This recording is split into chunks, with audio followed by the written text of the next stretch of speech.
Hello, I'm Gav Forager and I'm going to be your guide for today's virtual forage. The advantage you've got today with the virtual forage is that we can spend a lot more time talking about the plants and things that you can do with them. The disadvantage is, unfortunately, you have to miss out on the lovely walking in between and the chatting, but you can always book up for one of our live forages once all this is over. So there are a few details we have to go through before we actually go out there and start looking at foraging stuff. I'll try to get through that as quickly as I can. Legally, there are laws governing foraging, and you need to really look into that for whatever's applicable for wherever you live in the world, because it is different. Here in the UK, if you've got permission to be where you are, then you're protected by law in that you can pick leaves, flowers, berries, nuts, mushrooms, and that covers pretty much everywhere. However, individual locations may have their own bylaws and their own local regulations, so you need to be aware of all of those. For example, where we are in Lee Valley in Essex today, there are bylaws that saying that you pretty much can't pick anything at all, not even a blade of grass. So you've got to pick your locations carefully, but also be sensible about it. One important thing to remember though is, regardless of the laws of the land, generally speaking, you're not allowed to dig up any plants or cause any damage to any trees or plants that would cause them to then die later on, unless you've got the landowner's permission. I suspect they won't give you permission to kill things, but they might give you permission to dig things up, such as dandelion roots or other plants that you want to get the roots from for your foraging. So that's the law, but there are a couple of other things to bear in mind. We need to be responsible as foragers too. It's no good just thinking, I've got the permission, I've got the legal side, so I can do whatever I like. You also need to consider that while you're foraging, you may have a bit of knowledge that tells you all you need to know about good to eat plants and poisonous plants, but other people watching you may not have that knowledge. So for example, there's quite a useful family of plants, the carrot and parsley family, but they've got some deadly cousins out there. So you may be out there picking some cow parsley for your dinner later on, right next to a patch of poison hemlock, which at certain times look exactly the same. Now imagine someone's watched you doing that, and then they go over and start grabbing handfuls of what they think is cow parsley, and they're actually taking poison hemlock home. So you need to think about what's going on around you when you go foraging. You need to be aware if people are observing you. Make sure that you're not picking anything that could potentially cause harm to other people. So that's your responsibility, but there's also a sustainability aspect to foraging as well. Imagine you come across a small patch of wild garlic and you're thinking to yourself, wouldn't it be great if I could grow that in containers? So you dig up all the bulbs and take them home. Well, that means there's never ever going to be wild garlic there ever again. The same situation applies for us at Totally Wild UK. We actually supply restaurants and restaurant suppliers with foraged food. And we have a rule that when we come across a patch of something that we want to forage, we'll take a maximum of 40% of what's there, leaving 60% for other foragers and for the wildlife. But also, if there isn't enough in that patch for all that we want, we just leave it and go and find a bigger patch instead. If there isn't enough of anything, we forage something different instead. You've got to really be aware of nature and the sustainability aspect of foraging. I think I've covered all of the rules and regulations. When it comes down to it though, you are going to find that people will give you rough rules of thumb about what's safe to forage and what's not. I've heard all kinds of weird and wonderful things, such as red is nature's warning colour, so you have to stay away. Well, red apples, strawberries, cherries, raspberries. I've also heard that if you can peel a mushroom skin, that means it must be safe to eat. Well, I can assure you that the classic toadstool, you know, the red one with the white spots, Amanita muscaria, you can peel the skin of that one and you really, really wouldn't want to be eating that. It can make you very, very ill indeed. So there is only one rule when it comes to foraging and being safe. That's if you're not 100% sure, you don't put it anywhere near your mouth. And that's really, really important. That's the only rule. bear that in mind all the way through.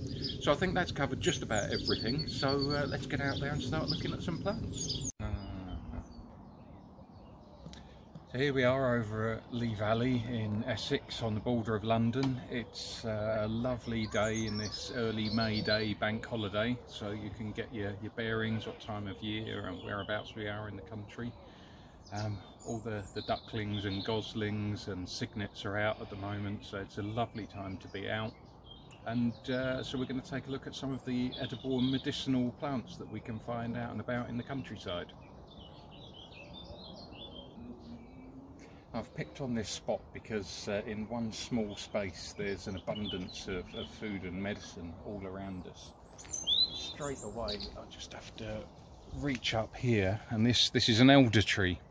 You can see the buds aren't quite ready to flower yet, but there is quite a lot of elder in flower all around us at the moment, ready for making elderflower champagne and elderflower fritters and elderflower tea to stave off colds and the flu, and you never know, it might even have an effect on COVID. Elder is a very, very old and indigenous tree to the UK, surrounded with myth and mystique. It's said that if you have an elder planted at your garden gate, it stops witches from coming in. It's also said that before you take anything from an elder tree, you should ask its permission, and if it makes any noise, that means you haven't got permission. I'm not sure I believe all of that, but hey ho. Every part of the elder tree, apart from the flowers and the completely ripe fruit, that is almost black fruit, is actually quite toxic. So it's really important that you're aware of that. And that includes the leaves. However, the leaves can be used as a sort of emergency insect repellent. And if you're miles away from anywhere and you've got no chance of getting insect repellent from anywhere, I'd use it. But I'm just going to quickly demonstrate. It will turn your skin green when you start rubbing it all over your face, so be prepared to look like the Incredible Hulk. And also, it doesn't smell very nice. It repels insects, but it repels friends and family too. So moving on, we've got hawthorn all around us. This is common hawthorn, and just over behind me over here you can see hawthorn in blossom as well. Right now it's still early enough that the hawthorn leaves are young and edible. You can eat them straight off the tree, raw. They make a nice salad addition, but you can also fry them as crisps. When you want to get your oil nice and hot, chuck a load of hawthorn leaves in and take them out within about 10 seconds. They fry really, really quickly, but they make a lovely nutty crisp, and you can sprinkle some salt and seasonings on them as well if you want to. The blossoms are edible as well, and they make a really good tea. But also hawthorn's a good medicinal plant. It's really good for people that suffer from high blood pressure. With all of these medicinal foraging advice that I give, always remember, consult your doctor first, and always go to a qualified herbalist. Don't just take what I've said as a reason to stop taking your blood pressure medication and just eat hawthorn instead. That would be a very bad thing, but it can help with high blood pressure. And usually what we do is we gather the unopened buds about a week or two ago and steep them in alcohol. Brandy's a good one because it tastes good. And then in the autumn, when the fruit have come out, we add the fruit to the brandy and then leave it again till the following spring, and then you can strain it out. We'll wait for the train to go past. And you strain it out the following spring, and you've got not only a good tonic for your high blood pressure, but it tastes fantastic too. Unfortunately, this being a virtual foraging event, I can't give you a taste of it, which I would usually bring along. So just remember, when all this is over, if you want to taste all this stuff, book on a course, come along, and I'll bring some tasters with me. So moving on, what else have we got in this area? This is an interesting one to watch out for down here. Actually, this is common hogweed, and it looks very similar to the dangerous giant hogweed. In fact, this one could actually be a hybrid looking at it. Usually with the giant hogweed, what we're looking out for is very, very spiky leaves like this, but they're also completely hairless, whereas this is very, very soft and downy haired, so it's probably a hybrid of the two. If I can drag us just over here, this is more like normal common hogweed with its gently curved leaves, but you can see how a hybrid one right next to it looks a little bit confusing. Personally, I'd always go for ones that are definitely common, like this, nice curved leaves. Got a nice young one down here. And these are really good fried in butter. They taste absolutely lovely. If you can find the younger stalks before the leaves open, they're generally folded over like this and in a sort of papery sheath, and they make a really good fried snack as well. But be wary of giant hogweed. Now these are still quite hairy, so they're still probably a hybrid. Giant hogweed is always hairless and shiny, and by virtue of its name, the leaves get absolutely enormous. It can grow to about 20 feet tall. It can be quite dangerous. If you get it on your skin, it can induce photosensitivity, which means on a day like today, you get the sap on your skin and it can cause instant sunburn. It can be really, really dangerous. Whereas common hogweed is a lovely, tasty, edible. So it would be remiss of me to ignore the ubiquitous stinging nettles that we've got right here. These are starting to get a bit old, but there's still some edible parts of them. This one hasn't gone to flower yet, so I'm just gonna... So when I'm picking stinging nettles to eat, that's about how much I pick, maybe the next couple of leaves. And they're really, really good for you. They're full of vitamin C, vitamin K, vitamin A, iron, and actually really high in protein. So if you're on a vegan or vegetarian diet, stinging nettles are really, really helpful to have. You might have noticed that I'm not going ooh, ooh, ouch as I'm getting stung. There's a reason for that. Stinging nettles, you can handle them really gently and you don't get stung, or you can handle them really confidently and forcefully like I did when I picked them, and that just breaks the needles before they have a chance to pierce my skin. If you're at all hesitant, or if you get caught by accident, that's when they sting you. Now the stings on a stinging nettle are actually microscopic silicone needles. You might be able to see if we get a close-up on that. And those needles all have a little bag of chemicals at the base of them.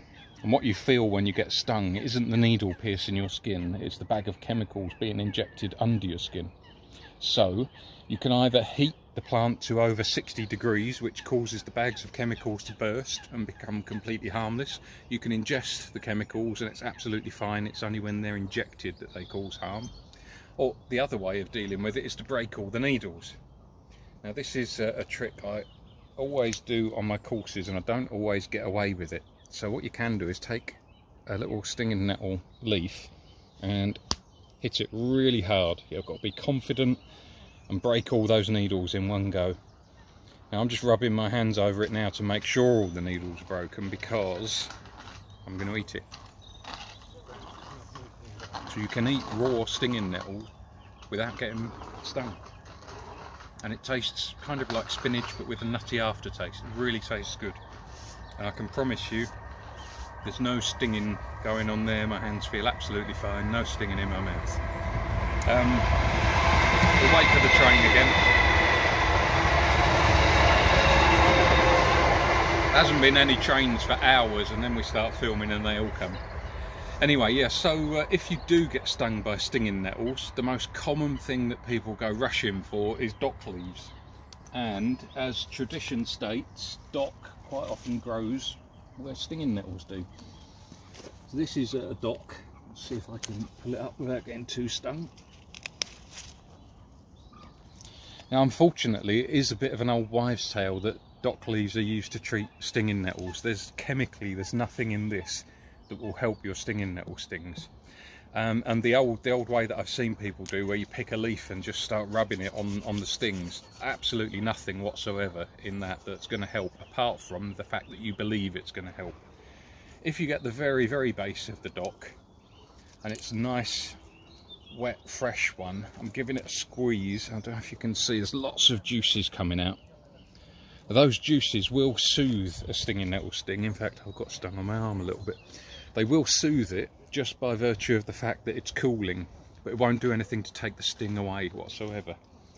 Now to help with that, we'll look out for the plant that's going to help with that later, because there's none around here at the moment. But yeah, it's purely placebo, I'm afraid. It does absolutely nothing to help, apart from it tells you in your head it's going to help. So many edible plants around us. So next we'll move on to this one. I'm not going to spend too much time on. This is cow parsley. Cow parsley is a member of the parsley family, or the carrot family, and there's lots of really important good edible plants in that family.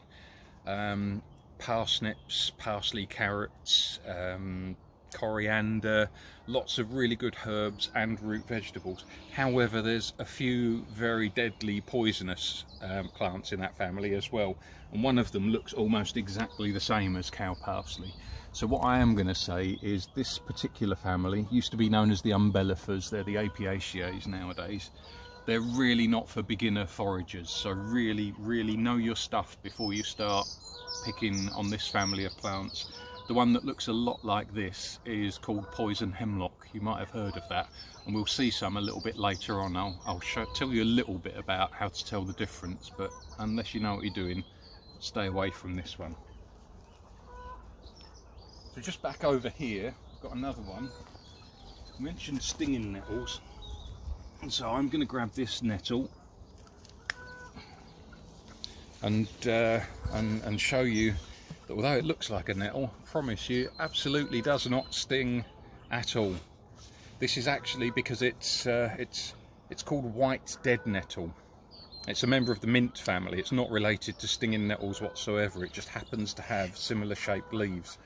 And the reason we can tell that it's a member of the mint family is it's got a square stem. The flowers all come from around the stem where the leaves are. And you can see, if you know anything about mint family botany, this is the classic mint family shaped flower. White dead nettle because of the white flowers, and it's a good wild edible, a good salad green to add to your wild salads. I have heard it said, people say about certain colours of flowers on stinging nettles means that they don't sting. It's not true. Stinging nettles only have green flowers. If there's any other colour flower on what you think,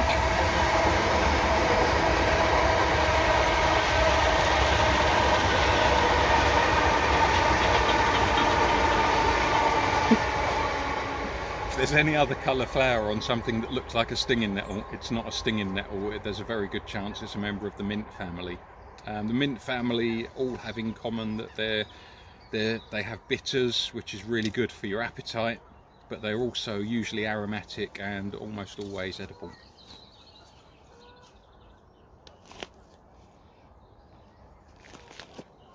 I think that's it for this spot. We're going to move along the river a little bit further and see what else. So I mentioned cow parsley earlier, and briefly in passing mentioned how it was a lookalike of poison hemlock. So I wanted to show you the classic poison hemlock look, and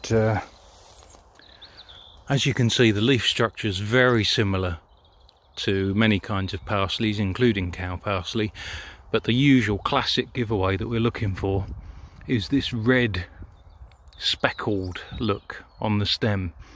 That's a real giveaway that this is actually poison hemlock, not cow parsley.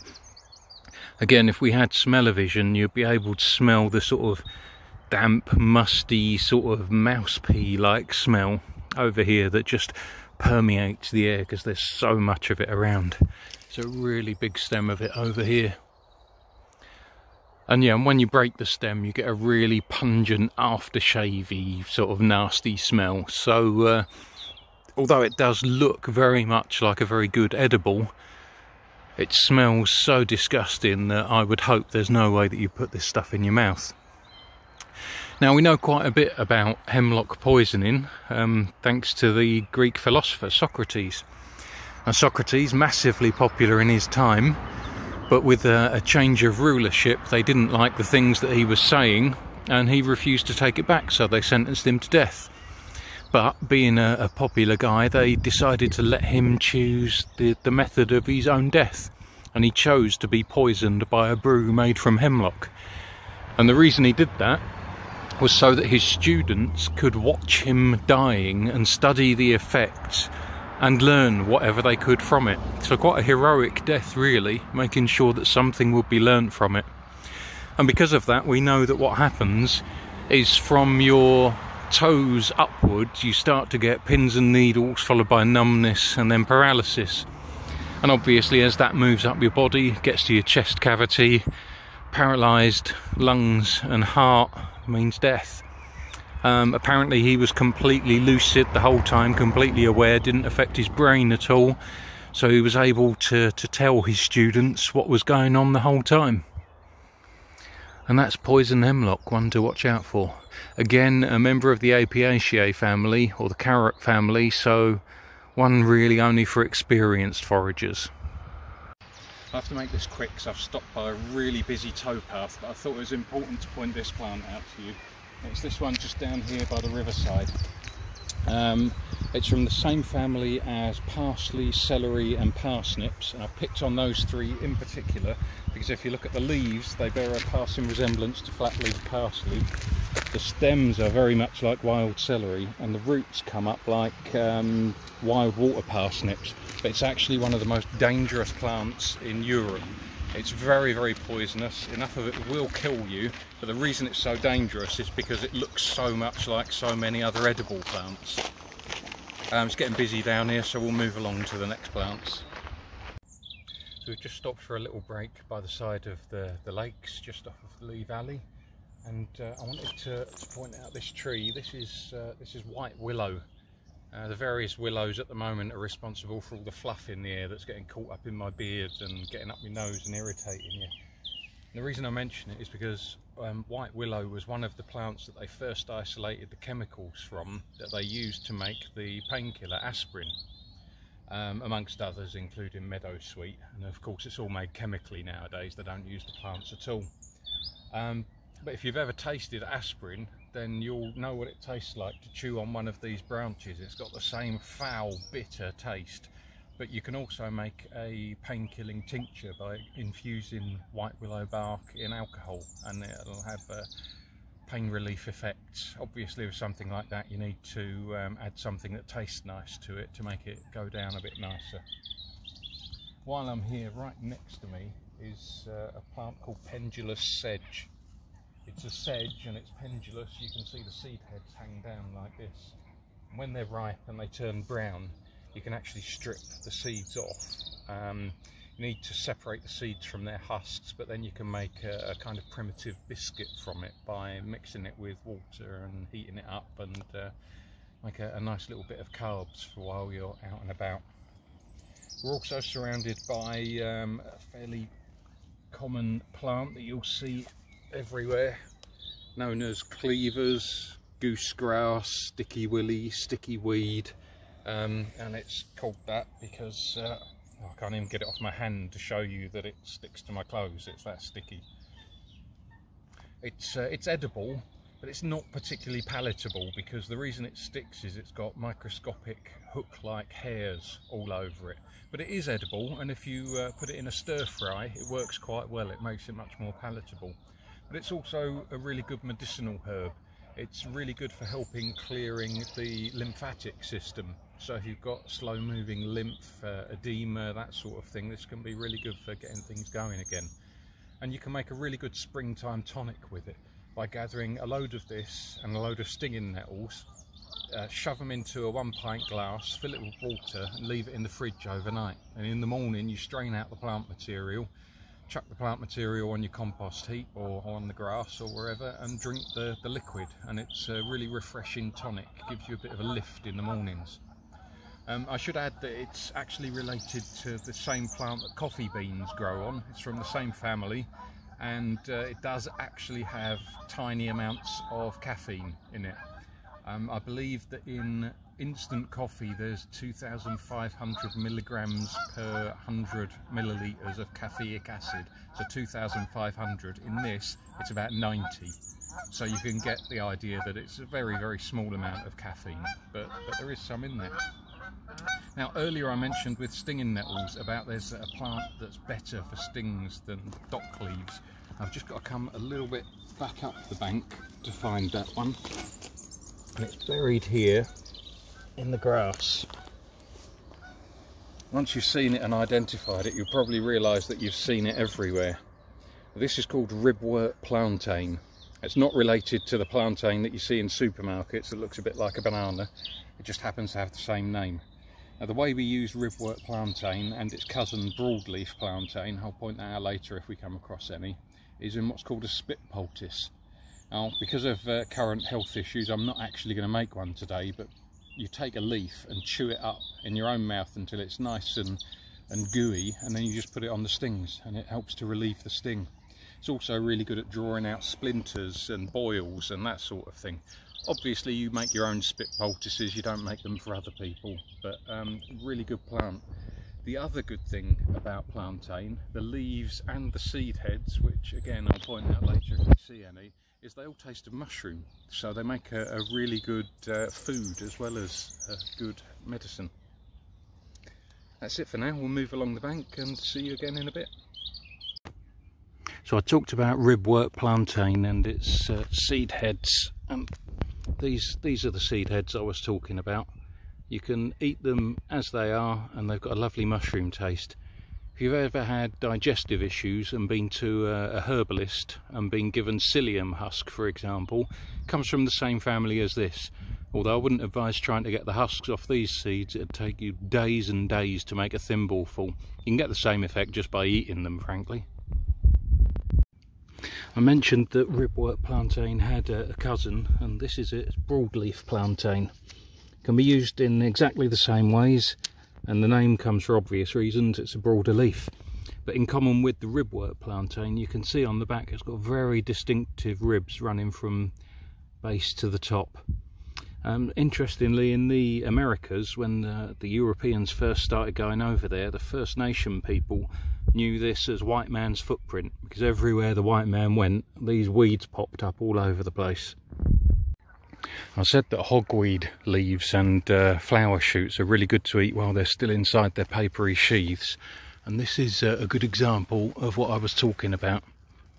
This is exactly the sort of thing. You just pick this papery sheath and get it fried up in some butter, and it's lovely. So we've gone away from the waterside now, and we're in the woods just off a path. I wanted to pick up common daisy you'll see everywhere. It's edible, every aerial part of the plant is edible. Honestly, it's not that much, it doesn't taste great, but it would do for let me start again. Yep. We've come away from the riverside into the woods now, just off of a woodside path, so we can talk about a few plants here. First of all, there's a common daisy. All the aerial parts of it are edible, all the above ground parts that is. To be honest, the flavour's not wonderful, but it's something that you could use to brighten up a salad, or it's worth knowing about for poverty food. The name daisy comes from the original name. It was called Day's Eye, because particularly on the bigger species planted in people's gardens, you can see the plant actually tracks the sun and moves as the sun moves across the sky, hence Day's Eye. But one of its older names was bruisewort, and if you're into your herbal medicines and things that you buy from health food shops, you might have got arnica to help with bruises. Arnica is a controlled herb that only grows in the Swiss mountains, whereas bruisewort here, daisy, grows everywhere all over the UK. And you can, at its absolute simplest, you can just squeeze it up, get the juices going and rub it onto a bruise, and it will have a similar effect to arnica. Or you can gather a load of it together and infuse it into oil, and then add beeswax or coconut oil or whatever to solidify it into a cream to use to apply to bruises. And while we're here and talking about medicinal herbs, there's this one as well. You probably won't see this much until I've pointed it out to you. It grows in most grasslands. It will be throughout all of the parks you go in, but it gets mown with the grass, so you never see it. This is called yarrow, and yarrow is a good edible herb. You can use this in place of parsley in things like a white sauce for fish. The flowers themselves are also edible, but they're fabulously bitter, and they're actually a medicinal herb. And I remember when I was a kid, I was told the worse the medicine tastes, the better it is for you. If that's the case, then yarrow flowers must be the best thing for you in the world, because they are awful. However, they do get prescribed a lot for most herbal prescriptions, so they're really, really good medicine, really good for you. Now the name of this, and how come we know it's good for you, its scientific name is Achillea millefolium. And millefolium refers to the way that it looks like it's got 1,000 leaves. Achillea refers to the Greek hero Achilles. Now allegedly Achilles was trained by the Minotaur Chiron about battlefield first aid. And in those days a sword wound to the leg or arm would almost certainly kill you because of the infection and disease that would get in later on. And Chiron taught Achilles to take lots of yarrow onto the battlefield with him, and after the battles he packed their wounds with yarrow and they survived. A lot more often they survived. Obviously that's an old Greek myth, but we know nowadays that yarrow is actually styptic and anti-infective, so that means it slows the flow of blood and prevents infections getting in. Now I'm telling you this out of interest. It's only really if you were miles away from any help and couldn't get to a doctor or get any antiseptic for days, you'd use this. Only as an emergency. If you cut your finger and walk into the doctor's with it packed with this, expect the doctor to pull some funny faces and probably call you some bad names as well. It's an emergency medicine, but it does taste good. While we're here, there's also a nice patch of ground elder growing here. So called because it has the same leaf shape as elder trees.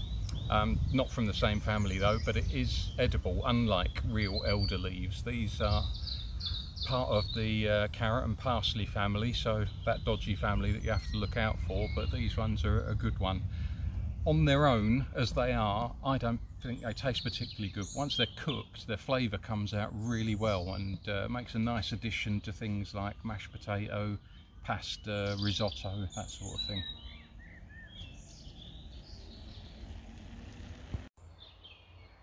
We've chosen to stop here because we found this magnificent patch of this edible wild herb. Now this is garlic mustard. It's actually one of the mustard family rather than the garlic family. Personally, I class it as one of our wild garlics in the UK. Now I know botanists will have a good moan about the fact that it's not one of the alliums, one of the onion family. However, from a foraging point of view, it smells and tastes of garlic, so it's a wild garlic. Now, you can eat just about all of the aerial parts of it, including the flowers. The leaves are particularly good. You can get the smell of the garlic just from crushing them, but they do have a little bit of a bitter aftertaste which comes from the mustard family aspect. And the way you can deal with that is you have to be careful not to overcook them. If you cook them fully, you lose the garlic flavour but increase the bitterness. But instead, if you use them in something like mashed potato or risotto or pasta, you chop them up and stir them through at the end, and the residual warmth gets rid of the bitterness and keeps the garlic flavour. Now at this time of year, you can see something that's consistent with the mustard family is the seed pods starting to grow and point upwards. They're not quite ready yet, but pretty soon they'll have immature green seeds in there, and those green seeds are a lovely sweet mustardy flavour. And then as we get into late summer and autumn, they'll turn brown and split open, and the black seeds inside there are a really strong, powerful mustard flavour. Good enough to replace your standard mustard out of the cupboard with. Really, really strong and flavoursome. And just over here, before we move on, I'm going to pick on another really good example of a plant. Those of us of my generation or older may remember the drink Dandelion and Burdock. If not, ask your parents. Well, this is burdock, this is where it comes from. And Dandelion and Burdock was a root beer made from the roots of burdock and the roots of dandelions. I'm not going to insult your intelligence by showing you a dandelion, you know what one of those is. I believe Hugh Fernley-Whittingstall's got a recipe for an alcoholic version of it on his website somewhere, which has got to be worth a try. But yeah, it's the roots you're looking for, and on this sort of age of plant. It's what they call a biennial plant, so it lives for 2 years and then it dies. In its first year it grows this mass of big leaves, and those leaves soak up the sunlight and channel it down as energy into its root. In the second year, what happens is it will still have the big leaves, but it will send up a flower spike, and when it does that, it's using all of the energy out of the root to send up that flower spike before it dies. So you need to get it before the flower spike comes up, and you get a nice big chunky root out of that. You can you don't have to make drinks out of it. You can use the root as a starchy root vegetable. In fact, sliced finely and roasted, they make really lovely crisps. They've got a sort of parsnip like flavour. That's it for burdock for now. I've got a bit of an unexpected find to share with you. I thought it had been too dry to find any mushrooms around at the moment, but on the edge of this grassland, just under an elder tree, I found this, which I'm fairly sure, and now I'm certain, is a St George's mushroom. A little slug on it having a little go. St George's mushroom, always found around this time of year, around St George's Day. They've got a creamy white cap. This one's been quite heavily scarred by the grass that's grown over it. Unfortunately, we don't have smell-o-vision, otherwise you'd be able to smell. This kind of flowery, mealy smell comes from it. Very crowded white gills. And St George's mushrooms, very good edible. All wild mushrooms should be cooked before eating, just in case. And as some people have a little bit of sensitivity to wild mushrooms, always best to eat a little bit before trying any more. One more I found just next to the St George's. This is a member of the rose family. It's known as wood avens or clove root. And clove root gives you a clue to the uses of this. The leaves are actually edible, but the majority of the flavour in this plant comes from the roots. Again, shame we don't have smell-o-vision, because when you scrape the roots you get quite a strong smell of cloves from them. If you're aware of the spice clove, it's really strong and pungent, whereas this is quite mild.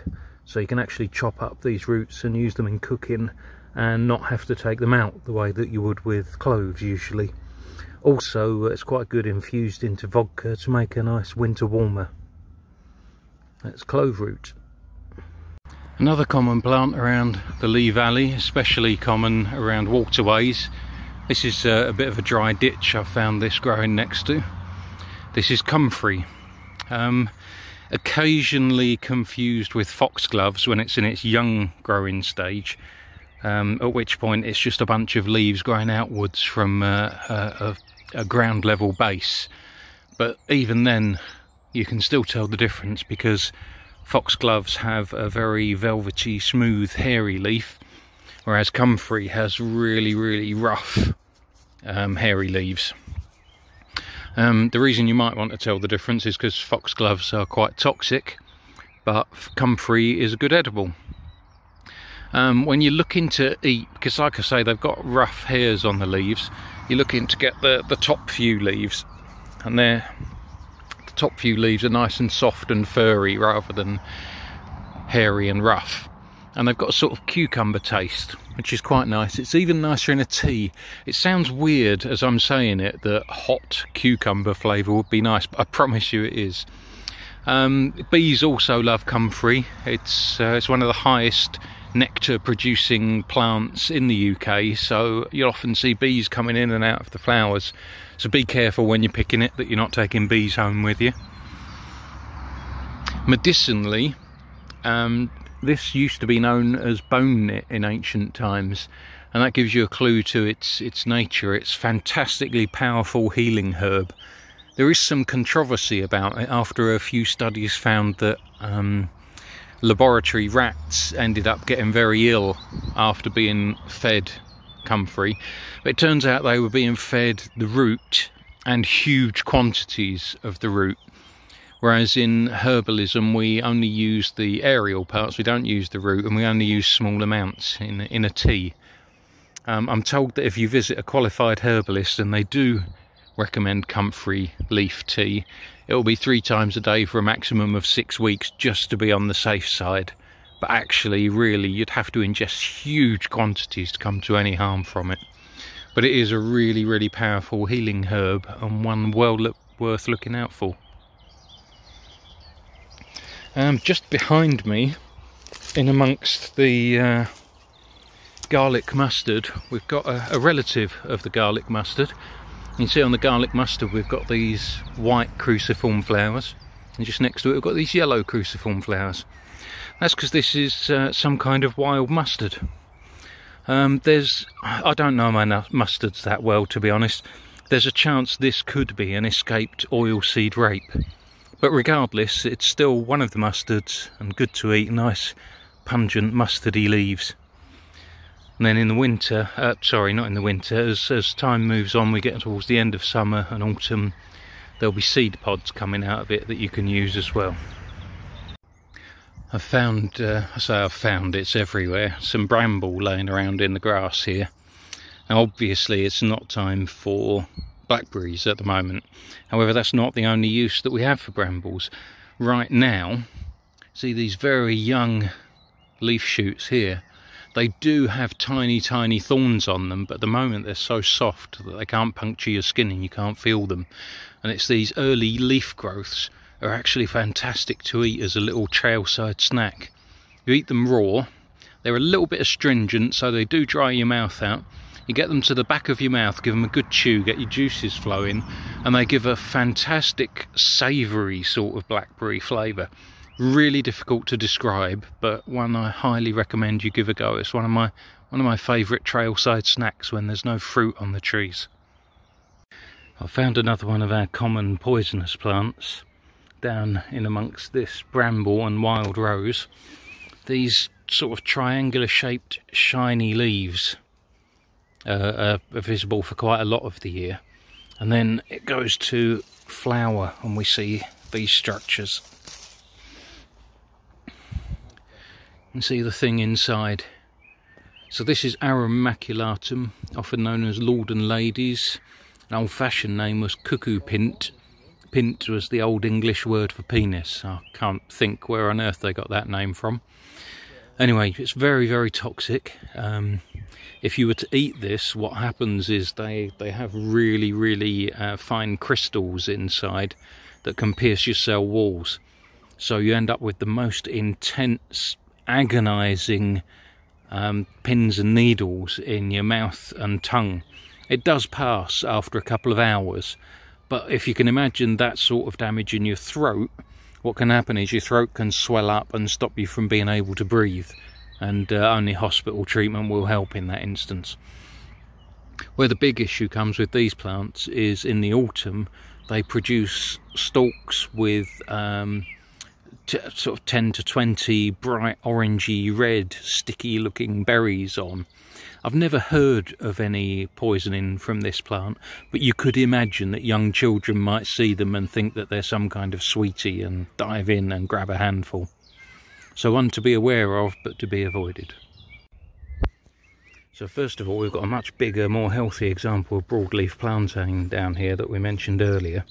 But just here behind the dandelion stalk is one of my favourite and often overlooked wild plants. This is common mallow, and later on it will grow a lovely sort of pinky purpley flower that you can use to decorate salads and desserts, but the leaves are really useful in themselves. They're quite high in a substance called mucilage, so chewing on them can help if you've got sore mouth, sore throat, even an upset stomach. But actually you can just rub them with olive oil and bake them in the oven, and then you can either put salt on them to make a savoury snack or caster sugar to make a sweet snack, and they taste absolutely gorgeous baked from the oven, like a wild natural crisp. And actually I've just noticed a little further along, this is a plant called shepherd's purse. Now I've read that if you collect the seeds from these heart-shaped seed pods, that they make quite a good mustard substitute. I did this a few years ago. I had thousands of the things. It took a hell of a lot of effort, and frankly it didn't taste anything like mustard. But it is completely edible. You can just eat the whole top, and it's got a slightly spicy flavour, I guess, but yeah, nothing like the mustard that I was promised, I'm afraid. Hello, I'm Gav Forager and I'm going to be your guide for today's virtual forage. The advantage you've got today with the virtual forage is that we can spend a lot more time talking about the plants and things that you can do with them. The disadvantage is, unfortunately, you have to miss out on the lovely walking in between and the chatting, but you can always book up for one of our live forages once all this is over. So there are a few details we have to go through before we actually go out there and start looking at foraging stuff. I'll try to get through that as quickly as I can. Legally, there are laws governing foraging, and you need to really look into that for whatever's applicable for wherever you live in the world, because it is different. Here in the UK, if you've got permission to be where you are, then you're protected by law in that you can pick leaves, flowers, berries, nuts, mushrooms, and that covers pretty much everywhere. However, individual locations may have their own bylaws and their own local regulations, so you need to be aware of all of those. For example, where we are in Lee Valley in Essex today, there are bylaws that saying that you pretty much can't pick anything at all, not even a blade of grass. So you've got to pick your locations carefully, but also be sensible about it. One important thing to remember though is, regardless of the laws of the land, generally speaking, you're not allowed to dig up any plants or cause any damage to any trees or plants that would cause them to then die later on, unless you've got the landowner's permission. I suspect they won't give you permission to kill things, but they might give you permission to dig things up, such as dandelion roots or other plants that you want to get the roots from for your foraging. So that's the law, but there are a couple of other things to bear in mind. We need to be responsible as foragers too. It's no good just thinking, I've got the permission, I've got the legal side, so I can do whatever I like. You also need to consider that while you're foraging, you may have a bit of knowledge that tells you all you need to know about good to eat plants and poisonous plants, but other people watching you may not have that knowledge. So for example, there's quite a useful family of plants, the carrot and parsley family, but they've got some deadly cousins out there. So you may be out there picking some cow parsley for your dinner later on, right next to a patch of poison hemlock, which at certain times look exactly the same. Now imagine someone's watched you doing that, and then they go over and start grabbing handfuls of what they think is cow parsley, and they're actually taking poison hemlock home. So you need to think about what's going on around you when you go foraging. You need to be aware if people are observing you. Make sure that you're not picking anything that could potentially cause harm to other people. So that's your responsibility, but there's also a sustainability aspect to foraging as well.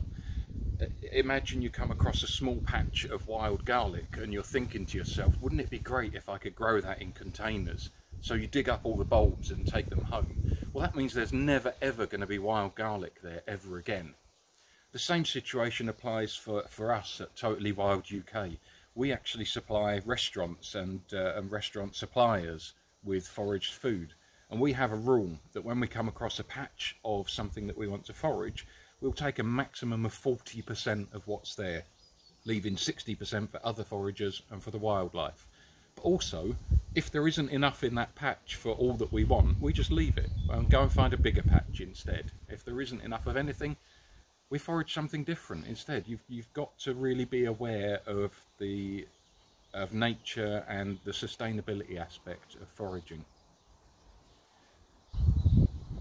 I think I've covered all of the rules and regulations. When it comes down to it though, you are going to find that people will give you rough rules of thumb about what's safe to forage and what's not. I've heard all kinds of weird and wonderful things, such as red is nature's warning colour, so you have to stay away. Well, red apples, strawberries, cherries, raspberries. I've also heard that if you can peel a mushroom skin, that means it must be safe to eat. Well, I can assure you that the classic toadstool, you know, the red one with the white spots, Amanita muscaria, you can peel the skin of that one and you really, really wouldn't want to be eating that. It can make you very, very ill indeed. So there is only one rule when it comes to foraging and being safe. That's if you're not 100% sure, you don't put it anywhere near your mouth. And that's really, really important. That's the only rule. bear that in mind all the way through. So I think that's covered just about everything, so let's get out there and start looking at some plants.